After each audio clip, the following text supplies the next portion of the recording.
Mesdames et messieurs, merci de nous retrouver sur Canal 2 Info pour participer avec nous à cette émission intitulée L'invité. Et aujourd'hui, nous recevons le révérend Alain Mondi.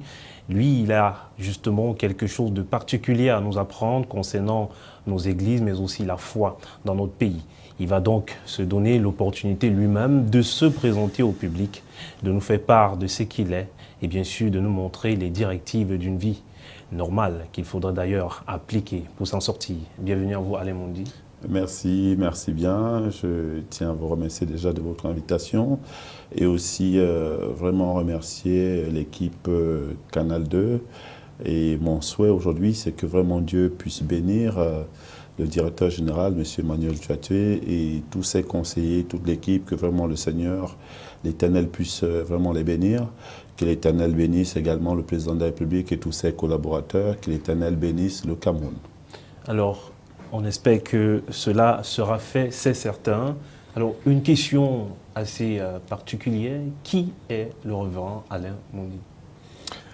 Voilà, je suis le révérend Alain Mondi, c'est vrai. C'est un homme d'église qui est né également d'un père et d'une mère. Mon père également, il est serviteur de Dieu et ma mère également est servante, elle est servante de Dieu. Je suis issu d'une fratrie de 6 enfants, donc j'occupe la troisième place. Alors, comment, n'est-ce pas, le révérend Alain Mondi se retrouve aujourd'hui à être un révérend? Comment étaient les débuts? Voilà, il faudrait déjà dire que être révérend ou être un homme d'église, c'est un appel divin. Il faut le dire qu'il y a 3 types d'appels et les hommes n'arrivent pas à faire la différence.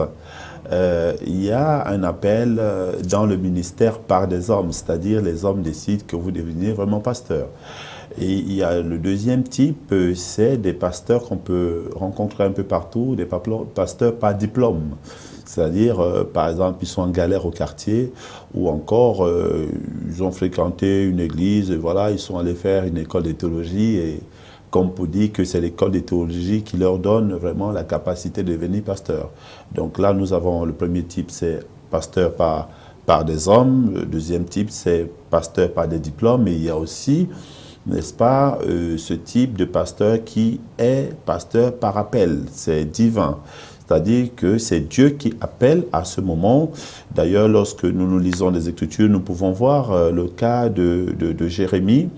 Lorsque Dieu l'avait appelé au ministère, il était encore tout jeune. Dieu l'a appelé au ministère et c'est comme ça, lorsque Dieu vous appelle, il vous place auprès des leaders, on les appelle les mentors, qui ont la responsabilité de vous conduire, de vous former, de vous informer, de vous éduquer dans la vérité de la parole de Dieu, jusqu'à ce que vous soyez mature et que vous soyez vraiment capable à exercer ce métier. Je veux dire, c'est un métier, c'est vrai que beaucoup aujourd'hui en font du commerce, ce qui est vraiment dommage. Ce sont des personnes où je me pose bien la question de savoir comment est-ce qu'elles ont fait, n'est-ce pas, pour se retrouver dans ces milieux. Ce sont des gens qui sont peut-être à la recherche de l'argent facile et puis bon, ben, ils mettent le nom de Dieu devant.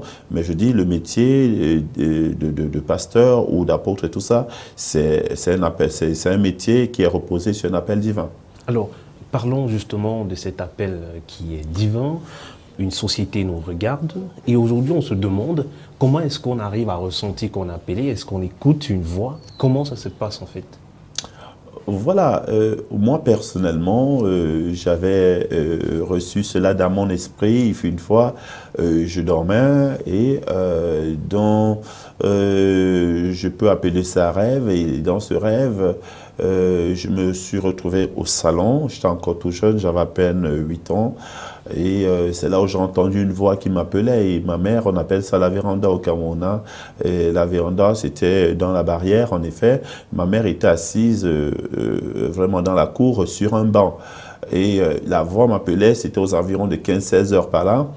Et elle disait Alain, Alain, Alain. Et bien moi je ne comprenais pas très bien. Et j'ai cru que c'est ma mère qui m'appelait. Alors là, quand je suis sorti, je demandais à ma mère, est-ce que c'est elle qui m'appelait? En fait, quand je sortais de la maison pour aller à la cour, il y a un rayon de soleil assez puissant qui venait du ciel et qui s'est reposé sur moi et je ne pouvais pas résister. C'était très, très fort. Dans les rêves, quand même. Oui, dans le rêve.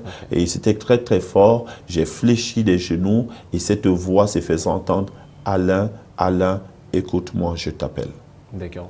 Alors, une fois c'est à ce moment que je me suis... Comme ça, les choses vont se déclencher Non, non, non. Alors, c'est pas parce que j'ai fait ce rêve. Il a fallu que la chose se révèle plus tard, quelques années plus tard.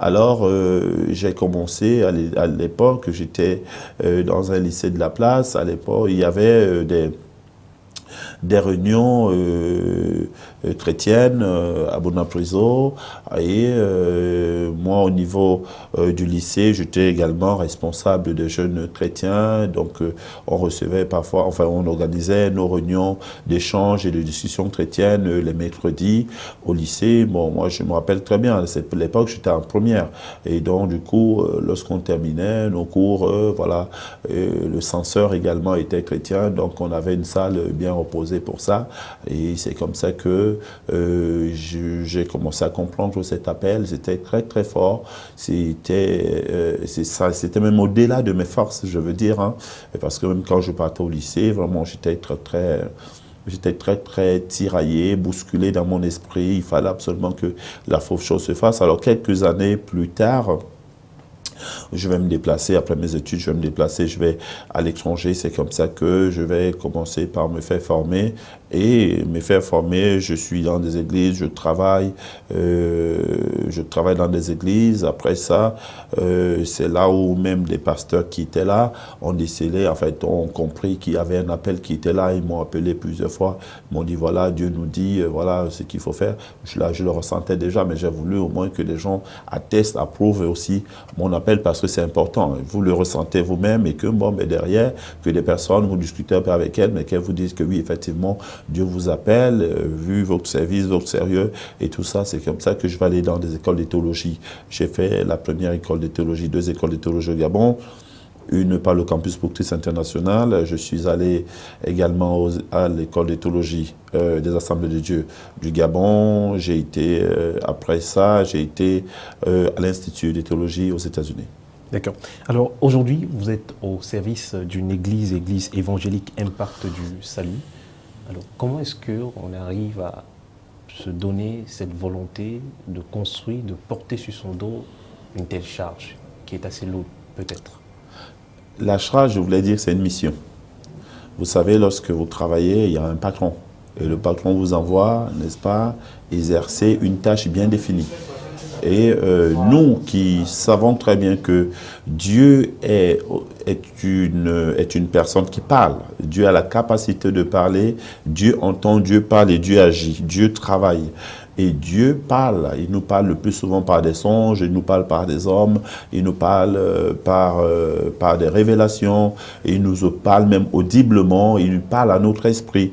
Et dans mon esprit, j'ai ressenti, j'ai reçu cette vision qui également, je suis fondateur de l'église évangélique Impact du Salut, j'ai reçu dans mon esprit, n'est-ce pas, cette mission de la mettre en place et mener à bien l'œuvre à laquelle Dieu m'a appelé à accomplir, dont l'église évangélique Impact du Salut est une vision que Dieu, n'est-ce pas, a déposée dans mon esprit, a déposée dans mon cœur, afin que je puisse la partager dans le monde et que vraiment chacun puisse s'identifier au travers de cette vision et mener, n'est-ce pas, à bien le travail que Dieu nous a appelé à accomplir également sur la terre. À savoir que la vision, lorsque nous voulons la définir, c'est tout simplement la vision, c'est voir au-delà de ce que nous voyons, au-delà du naturel. C'est quelque chose de spirituel. Et la vision vient répondre à un besoin identifié. C'est parce qu'il y a un problème que, n'est-ce pas, Dieu envoie la solution. D'ailleurs, nous pouvons le voir dans le livre d'Exode.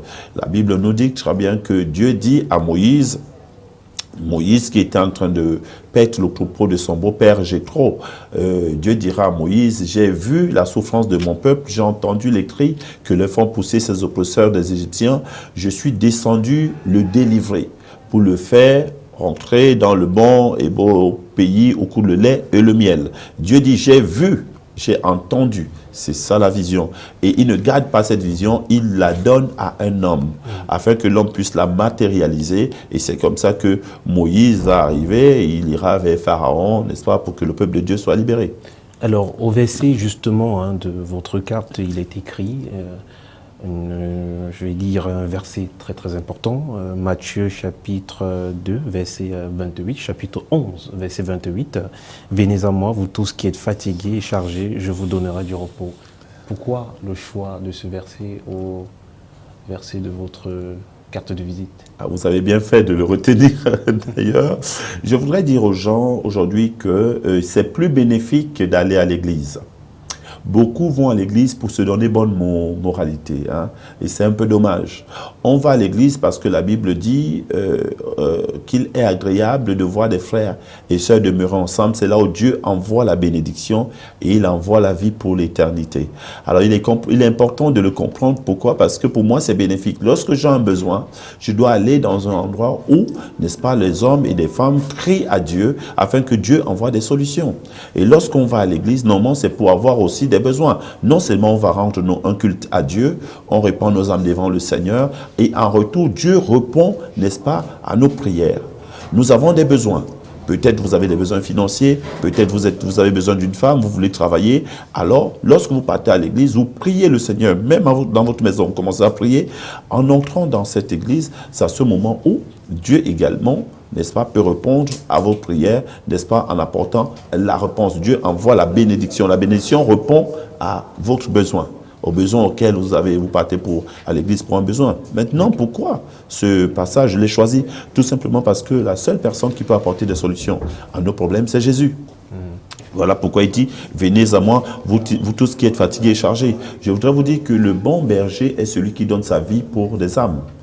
Le bon berger dit, venez à moi, vous tous qui êtes fatigués et chargés. Il ne dit pas, allez vers un pasteur, allez vers une église. Il ne dit pas, allez, non. La seule personne qui donne la vie, c'est Jésus-Christ. C'est pourquoi il dit, venez à moi, vous tous qui êtes fatigués, vous êtes fatigués des problèmes, vous êtes fatigués de déception, vous êtes fatigués de la pauvreté, vous êtes fatigués de la misère, vous êtes fatigués du chômage, vous êtes fatigués du célibat, vous êtes fatigués des maris de nuit et des femmes de nuit. Alors venez à moi, vous tous qui êtes fatigués. Moi, je vous donnerai du repos, c'est-à-dire je vous apporterai ce qui est nécessaire pour votre course. D'accord. Alors, au vaisseau de cette carte, cela est bien dit. On saura aussi que dans le recto verso de nos vies, c'est Jésus qui est au centre de toute façon. Oui, Jésus est au centre des vies de ceux qui lui ont accepté. Jean chapitre 14, verset 6, il dit « Je suis le chemin, la vérité et la vie. Nul n'ira au Père que par moi. » Dieu est le Dieu de tout le monde. D'accord? Il est le Dieu de tout le monde, mais lorsque Dieu doit commencer à agir dans la vie d'une personne, il faudrait que cette personne soit mise à part pour lui. Jean chapitre 1, verset 12. Il dit à tous ceux qui l'ont reçu, à tous ceux qui croient en son nom, il a donné le pouvoir de devenir enfants de Dieu, lesquels sont nés ni de la volonté de la chair, ni de la volonté du sang, ni de l'homme, mais sont nés de Dieu. Donc c'est-à-dire que Dieu, les enfants de Dieu sont des personnes, pas parce que vous avez un papa qui est pasteur, ou vous avez une maman qui est ancienne d'église, qui fait de vous enfants de Dieu. Non, il faudrait que vous naissiez de nouveau, c'est-à-dire la nouvelle naissance opère dans votre esprit. Que Dieu, vous puissiez vraiment naître de nouveau dans votre esprit. À ce moment, vous devenez enfant de Dieu. Et à ce moment, c'est à ce moment que Dieu peut intervenir dans vos vies. Mais si vous n'appartenez pas à Dieu, comment est-ce que Dieu pourra intervenir dans vos vies? Beaucoup disent, nous sommes enfants de Dieu, je suis enfant de Dieu. On n'est pas tous enfants de Dieu, je suis désolé. On n'est pas tous enfants de Dieu, on devient enfant de Dieu dès lors on accepte Jésus dans nos vies comme Sauveur et Seigneur personnel. Alors c'est sans doute sur ces propos qu'on va clore cette émission. Un mot à l'endroit de vos fidèles et on va partir. Voilà, je voudrais simplement dire que la Bible nous dit très bien, peut-être que vous qui êtes au centre de ma voix ce soir, vous entendez, vous avez besoin, n'est-ce pas, de rencontrer le bon berger. Le bon berger, c'est celui qui donne sa vie, n'est-ce pas, pour sa vie pour ses âmes. Et les pasteurs, les bons pasteurs, les vrais pasteurs aujourd'hui, si vous voulez les connaître, ce sont ceux seulement qui donnent leur vie, n'est-ce pas, pour vous servir. Ceux qui prennent soin de vous, qui viennent à vos côtés, qui sont prêts, n'est-ce pas, à partager même leur plat de nourriture avec vous, ceux qui ont même des voitures, qui les partagent avec vous. Alors, pasteur révérend Alain Mondi, merci d'être passé sur Canal 2 Info. C'est moi qui vous remercie. Et surtout, bon retour dans vos multiples périples à travers le monde. Mesdames et messieurs, merci de nous avoir regardés. Le prochain rendez-vous est pris sans doute pour la semaine prochaine. Nous avons été heureux de vous avoir permis de suivre cette émission et cette aventure. C'était Alain Mondi, le révérend Alain Mondi sur Canal 2 Info. Au revoir.